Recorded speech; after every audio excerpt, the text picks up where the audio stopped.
Alright, time check 9:47 PM, Sabado ng gabi. May buhos, tapos nag-feedback na yung concreting engineer natin na nagpabats na daw sila. So tara, puntahan natin yung project site. Obligado. Travel tayo ng mga 19 to 20 kilometers from home going to project site. So ganito mga sitwasyon, no? Especially Sabado, holiday pa naman. So gantong scenario ang haharapin nyo pag nag-civil engineer kayo, diba? Parang sundalo, para din pilot, diba?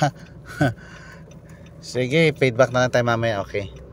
Okay, tatawirin natin ang dagat.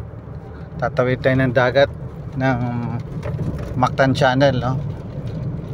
Through Cebu Mactan Bridge number 2. Okay, andito tayo sa project site. Sige. Alright, nagsisimula ng buhos. Ito yung concrete na ginamit natin, stationary concrete na 40-meter boom.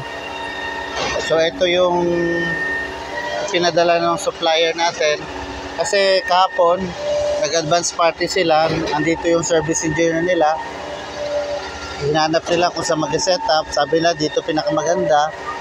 Tapos pinaklearing nila yung stockpile. Dati kahapon yung stockpile andito so pinaklear nila. Tapos ito may mga buhangin, pinaklear din nila para pag-outrigger nila. Tapos sinukat pa nga nila to kahapon kung kasya ba yung ano nila, yung transit mixer nila, no? So tama naman yung ginawa nila. Tapos dito nag slam test. Merong pad diyan nag-slam test. Tapos may mga molde. Yan. May mga cylinder mold, ano? Tapos ang slam natin dito, allowed natin is from 6 to 10, no? Slam 6 to slam 6 to 8 lang tayo rito. Allowed natin from 6 to 8, slam 6 to 8. Okay, tapos yung ginamit natin dito na method is yung sa boom niya, kung papansin nyo, shower. Ang tawag dyan, showering. Mas madali yan na method, no?